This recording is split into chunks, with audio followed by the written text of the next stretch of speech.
me chamo Samila Oliveira Lima Sena, eu tenho 35 anos e eu sou estatística de formação. Eu sou filha de Dona Maria Dilma e de seu José Sena. A minha irmã mais velha, ela foi a minha grande inspiração para entrar na universidade e eu sou fruto de cotas.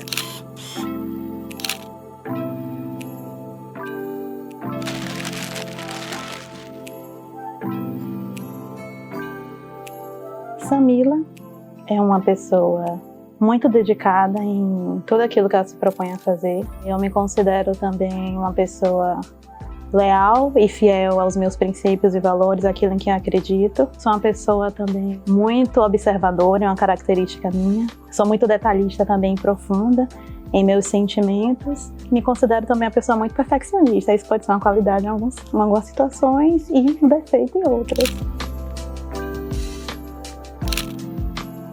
Gosto muito de desenhar. Na verdade, quando eu era criança, eu dizia que eu seria desenhista. Eu gosto de desenhar personagens mais infantis, natureza também, mais para esse mundo voltado para a criança, né? Minha sobrinha ama meus desenhos.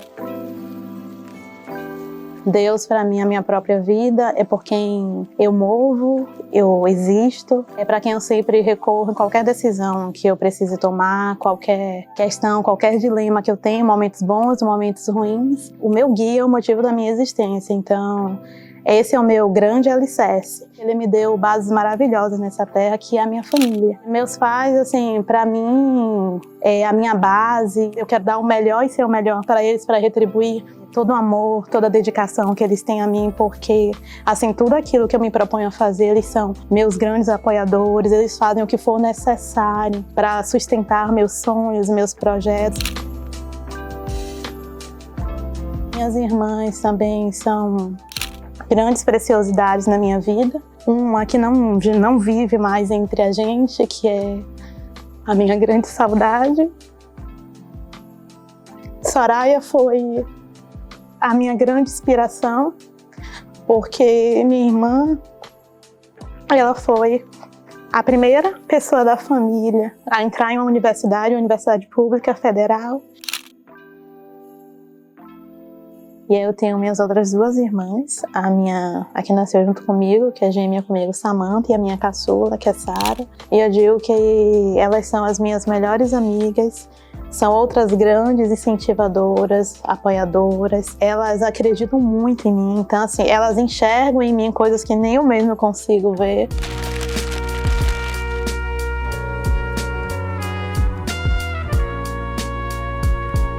Porque eu escolhi estatística, né? Sempre gostei de matemática, mas aí eu falava que eu não queria fazer matemática porque é algo mais teórico, eu gosto das coisas mais aplicadas, e também porque eu dizia que eu nunca queria ser professora, eu nunca queria ensinar. Eu me identifiquei muito com o curso, acho que combina com a minha personalidade, porque eu tenho essa questão de ser muito analista, detalhista. Fazer estatística foi muito bom para mim, porque foi quando também eu tive aquele primeiro contato com os dados, com análise de dados. Quando eu estava na universidade, eu ingressei como bolsista em iniciação científica e eu fui trabalhar na Escola de Nutrição da UFBA. Então, assim, eu fui trabalhar para fazer análise estatística, só que lá eu aprendi, o que eu falo são todas as fases desse trabalho, desde a coleta dos dados, transferir esses dados para um programa estatístico para eu fazer as análises. E mais do que isso, tinha outras estatísticas já formadas que trabalhavam lá. Eu era estudante de graduação, só que eu precisei também trabalhar com nutricionistas, com epidemiologistas. Tudo isso contribuiu para a minha formação. Quando eu finalizei a graduação,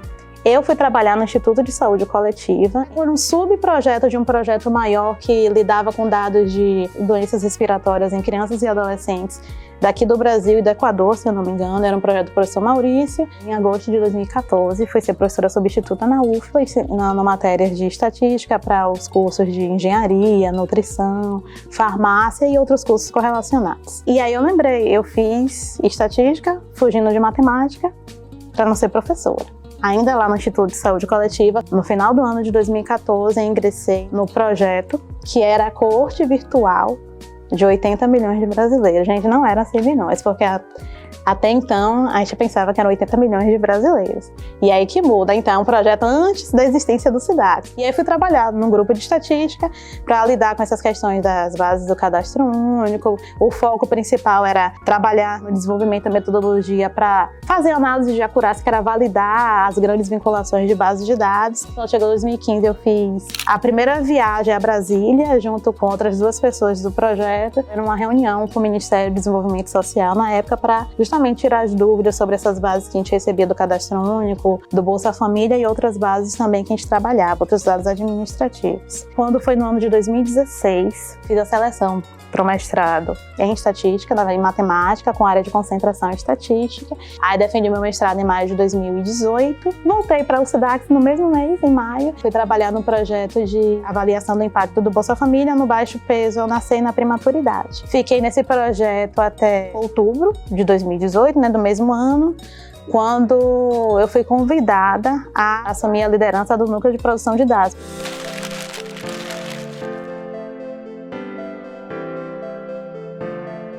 Então, eu costumo dizer, nosso trabalho aqui no núcleo de produção de dados, que aqui é onde a mágica acontece. E que mágica é essa? A gente trabalha com bases de dados administrativos, bases que vêm do Ministério do Desenvolvimento Social, bases que vêm do Sistema de Informação de Saúde. Qual é o nosso grande desafio e a nossa grande missão?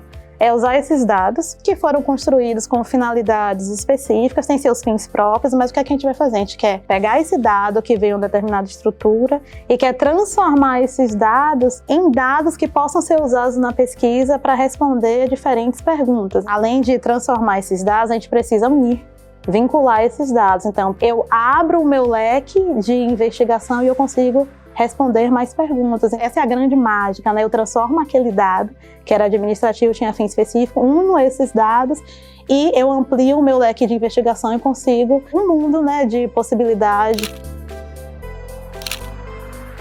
Eu vejo grande impacto depois dos resultados que leve a alguma ação que de fato vai trazer um benefício para a população. Erros e acertos, mas você cresce muito, você aprende muito, é uma troca. É porque eu procuro dar o meu melhor. E dentro dessa instituição, porque toda a minha formação, eu digo que ela contribuiu para o lugar onde eu estou hoje, porque aqui eu preciso dialogar dentro da minha equipe, da equipe da qual eu faço parte, mas eu preciso dialogar também com as pessoas que estão de fora. E aí quem está de fora são os pesquisadores de áreas completamente diferentes das nossas, tem gestores e outras pessoas que a gente precisa transmitir o que a gente faz de uma forma que fique clara, que seja transparente, sem usar tantos termos técnicos.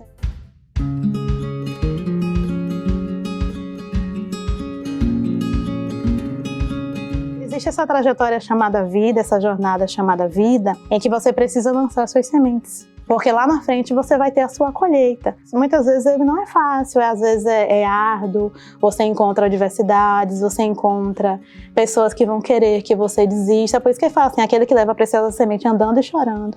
Vai ter luta, vai ter. Se precisar chorar, chora.